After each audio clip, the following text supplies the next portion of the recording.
Hello बच्चों, आज हम क्लास 6 का चैप्टर नंबर 12 पढ़ेंगे गति। गति के बारे में हम जानते हैं। गति क्या होती है?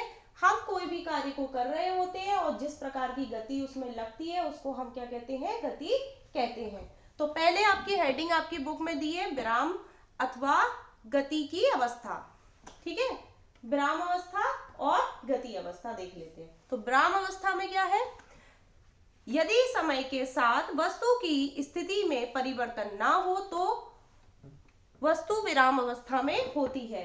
जब कोई वस्तु एक स्थिर जगह पे होती है तो उसमें क्या कहते हैं? उसे हम क्या कहते हैं? विराम अवस्था कहते हैं, क्योंकि वो कहीं भी मूव नहीं करती, यानी कि हलचल नहीं करती। जैसे पेड़ अगर एक स्थान पे है वो दूसरे स्थान पर नहीं जा सकता, इसको हम विराम अवस्था कहते हैं। गतिशील अवस्था, यदि समय के साथ वस्तु की स्थिति में परिवर्तन हो तो वस्तु गतिशील अवस्था में होती है। जैसे तितली क्या करती है? एक दूसरे से दूसरी जगह पे तीसरी जगह पर जाती रहती है, इसको हम गतिशील अवस्था कहते हैं। अब देखते हैं गति के प्रकार।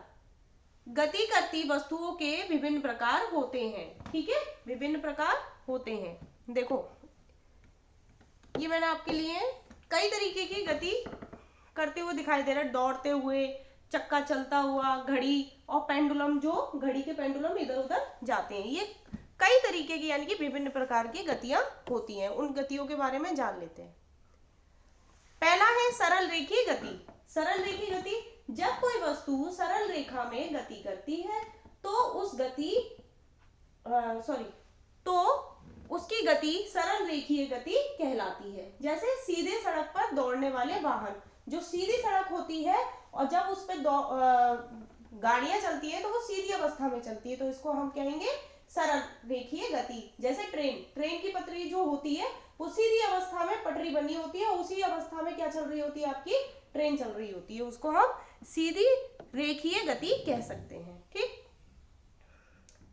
वृत्तीय गति, जब कोई वस्तु किसी निश्चित बिंदु के चारों ओर एक निश्चित दूरी पर वृत्ताकार मार्ग पर चक्कर लगाती है तो उसकी गति वृत्तीय गति कहलाती है। जैसे सूर्य के चारों ओर पृथ्वी की गति, और घड़ी देखिए, घड़ी की सुइयों के नॉक की गति। देखिए, ये आपका सूर्य है और इसके चारों ओर कौन चक्कर लगा रहा है? आपकी पृथ्वी चक्कर लगा रही है। इसी तरीके से जो घड़ी होती है, घड़ी की सुइयां क्या करती हैं? चक्कर लगाती हैं। ठीक, इस तरीके से। तो ये हमारी वृत्ताकार गति है। या हमने किसी गिट्टी को एक धागे में बांधकर इसको अपने चारों ओर घुमाते हैं, वो भी आपकी क्या होती है? वृत्ताकार गति होती है। ठीक। अब चलते हैं घूर्णन गति। घूर्णन गति क्या कहलाती है? जब कोई वस्तु अपनी धुरी या अक्ष के चारों ओर घूमती है तो उसकी गति घूर्णन गति कहलाती है। घूर्णन गति, आपने लट्टू देखा होगा। लट्टू अपनी जगह पर एक जगह पर घूमता रहता है, यानी कि वो अपने चारों ओर आसपास घूर्णन गति करता है। इसी तरीके से आपने मिट्टी के बर्तन बनाने वाले कुम्हार देखे होंगे, उनका चक्का भी क्या करता है? एक ही स्थिति में घूमता है। उस गति को हम घूर्णन गति कहते हैं। नेक्स्ट चलते हैं।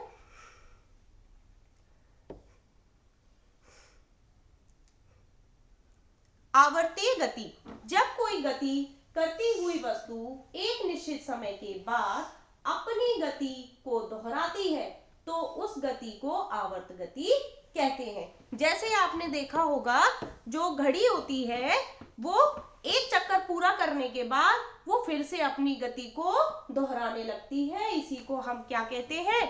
आवर्त गति कहते हैं। यही चीज किसके साथ होता है? सूर्य के चारों ओर पृथ्वी की गति। सूर्य के वो क्या करता है? एक निश्चित समय पर वो अपनी गति को वहीं पर घुमाती रहती है, उसको हम क्या कहते हैं? आवर्त गति। अब चलते हैं दोलन गति। जब कोई वस्तु अपनी मध्य स्थिति के दोनों ओर सरल रेखा में गति करता है तो उस गति को दोलन या कंपन गति कहते हैं। जैसे झूले में झूलते बच्चे की गति और दीवार घड़ी के पेंडुलम की गति। आप देखो, ये जो बच्चा है ये पेड़ पे जो झूला पड़ा हुआ है वो एक ही स्थिति पे मतलब कि आपके इधर उधर दोलन कर रही है, यानी कि ये झूला झूल रही है। पेंडुलम कैसे घूमता है? अपनी स्थिति से इधर जाता है फिर इधर जाता है, इसी को हम क्या कहते हैं? कंपन गति या दोलन गति कहते हैं। नेक्स्ट आ जाते हैं आपकी दूरी का विस्थापन। दूरी का विस्थापन नियम देख लेते हैं।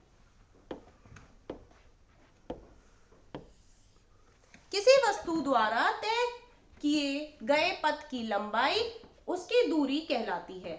हम किसी पथ की यानी किसी रास्ते की तय की गई हुई लंबाई को हम क्या कहते हैं?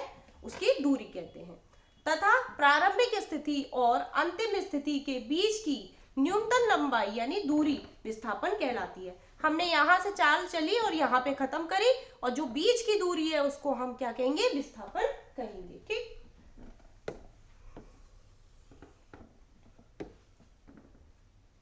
अब चलते हैं चाल। किसी वस्तु द्वारा एकांक समय में चली गई दूरी उस वस्तु की चाल कहलाती है। ठीक है, चाल एसआई पद्धति में मात्रक मीटर प्रति सेकंड होता है। मात्रक प्रति सेकंड होता है, जिसको हम किससे डिफाइन करते हैं? एसआई से। ठीक, इसका फॉर्मूला देख लेते हैं। चाल यानी कि बी से डिफाइन कर रहे हैं, और वस्तु द्वारा तय की गई दूरी यानी कि एस, और आपकी दूरी को तय करने में लगने वाले समय को टी से डिफाइन करते हैं। ठीक है,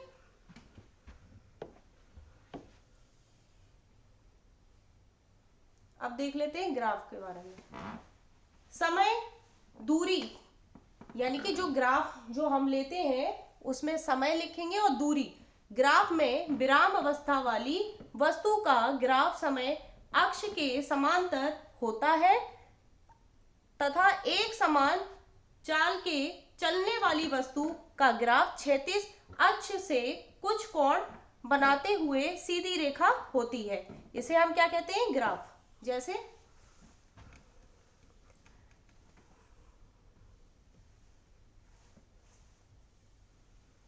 हमने एक ग्राफ लिया है, ठीक, इस साइड हमने रखा क्या? दूरी, और यहाँ पे समय।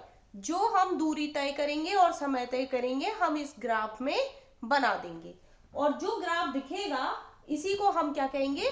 दूरी और समय का ग्राफ कहेंगे।